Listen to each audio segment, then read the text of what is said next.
जय श्री कृष्ण। पहली बार रोचक कथा रूप में पुराणों की कथा। कथाएं भागवत पुराण से चतुर्थ स्कंद, स्वयंभू मनु की कन्याओं के वंश का वर्णन, एपिसोड 11।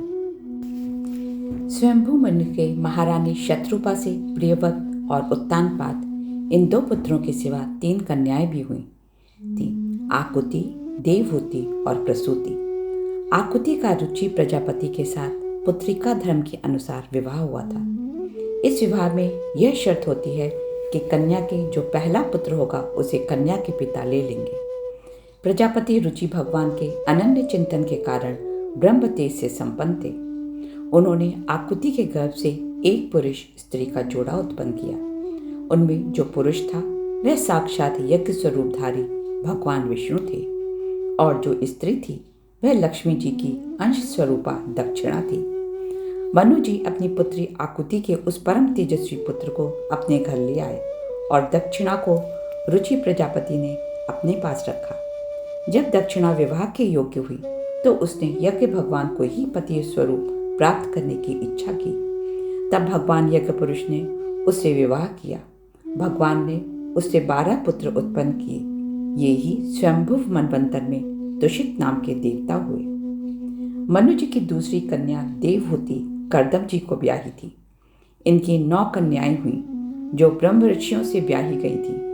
उनकी वंश परंपरा का वर्णन सुनो। मरीचि ऋषि की पत्नी कर्दम जी की बेटी कला से कश्यप और पूर्णिमा नाम के 2 पुत्र हुए, जिनके वंश से यह सारा जगत भरा हुआ है।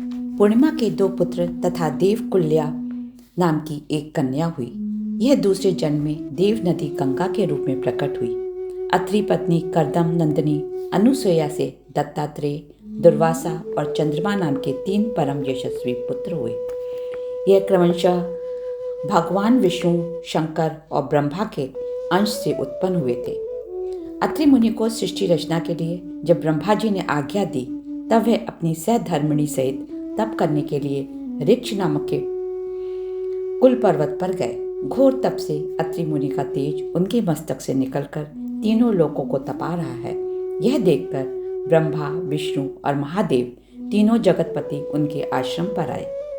उन तीनों के तेज से चौंधिया कर मुनि ने अपनी आंखें मूंद ली और उन तीनों देवों की स्तुति करने लगे। फिर वे बोले, मैंने जिनको बुलाया था आप तीनों में से वह कौन महानुभाव है? क्योंकि मैंने तो संतान प्राप्ति की इच्छा से केवल एक सुरेश्वर भगवान का ही चिंतन किया था। तब देवताओं ने कहा, ब्राह्मण, तुम जिस जगदीश्वर का ध्यान करते थे वह हम तीनों ही हैं। तुम्हारा कल्याण हो। तुम्हारे यहाँ हमारे ही अंश रूप से 3 जगत विख्यात पुत्र उत्पन्न होंगे और तुम्हारे सुंदर यश का विस्तार करेंगे। ऐसा कह तीनों सुरेश्वर अपने अपने लोकों को चले गए। ब्रह्मा जी के अंश से चंद्रमा, विष्णु के अंश से योग्य दत्तात्रेय और महादेव जी के अंश से दुर्वासा ऋषि अत्रि के पुत्र रूप में प्रकट हुए। अंगिरा की पत्नी श्रद्धा ने 4 कन्याओं को जन्म दिया। इनके सिवा उनके साक्षात भगवान उतथ्य जी और ब्रह्मनिष्ठ बृहस्पति जी यह 2 पुत्र भी हुए। पुलस्त्य जी की पत्नी हवीरभू से महर्षि अगस्त्य और महातपस्वी विश्रवा 2 पुत्र हुए। इनमें अगस्त्य जी दूसरे जन्म में जठराग्नि हुए। विश्रवा मुनि के इडविडा के गर्भ से यक्षराज कुबेर का जन्म हुआ और उनकी दूसरी पत्नी केशिनी से रावण, कुंभकर्ण एवं विभीषण उत्पन्न हुए।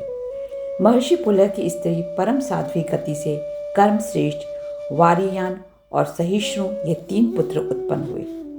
क्रतु की पत्नी क्रिया ने ब्रह्म तेज से दैदीप्यमान 60,000 ऋषियों को जन्म दिया।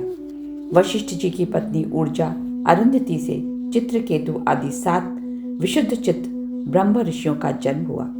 अथर्वा मुनि की पत्नी चित्ती ने दधीची नामक एक तपोनिष्ठ पुत्र प्राप्त किया। भृगु पत्नी ख्याति से धाता और विधाता नामक 2 पुत्र तथा श्री नाम की एक भागवत परायण कन्या उत्पन्न हुई। मेरे ऋषि ने अपनी आयति और नियति नाम की कन्याएं क्रमशः धाता और विधाता को ब्याही। उनसे उनके मृकंड और प्राण नाम के 2 पुत्र हुए। भृगु जी के एक कवि नामक पुत्र भी थे, जिनसे भगवान शुक्राचार्य हुए। यह कर्दम जी के 2 हित्रों की संतान का वर्णन हुआ। मनु ने अपनी तीसरी कन्या प्रसूति का विवाह ब्रह्मा जी के पुत्र दक्ष प्रजापति से किया था। उसकी विशाल वंश परंपरा सारी त्रिलोकी में फैली हुई है। दक्ष प्रजापति मनु ने दक्ष नंदिनी प्रसूति से 16 कन्याएं उत्पन्न की। भगवान दक्ष ने उनमें से 13 धर्म को, 1 अग्नि को, 1 समस्त पितृगण को और 1 भगवान शंकर को दी। समस्त गुणों की खान धर्म की पत्नी मूर्ति देवी ने नर नारायण ऋषि को जन्म दिया। भगवान श्री हरि के अंशभूत वह नर नारायण ही पृथ्वी का भार उतारने के लिए यदुकुल भूषण श्री कृष्ण और उन्हीं के सरीखे श्याम वर्ण कुरुकुल तिलक अर्जुन के रूप में अवतीर्ण हुए।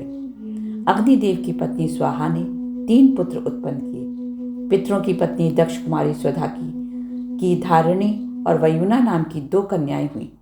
महादेव जी की पत्नी सती थी, किंतु उनके कोई पुत्र नहीं हुआ, क्योंकि सती के पिता दक्ष ने बिना अपराध के भगवान शिव जी के प्रतिकूल आचरण किया था। इसलिए सती ने युवावस्था में ही क्रोधवश योग के द्वारा स्वयं ही अपने शरीर का त्याग कर दिया था। जय श्री कृष्ण। अगले अंक में सुनेंगे भगवान शिव और दक्ष प्रजापति का मनोमालिन्य और सती का देह त्याग, episode 12। Please don't forget to like, share and subscribe.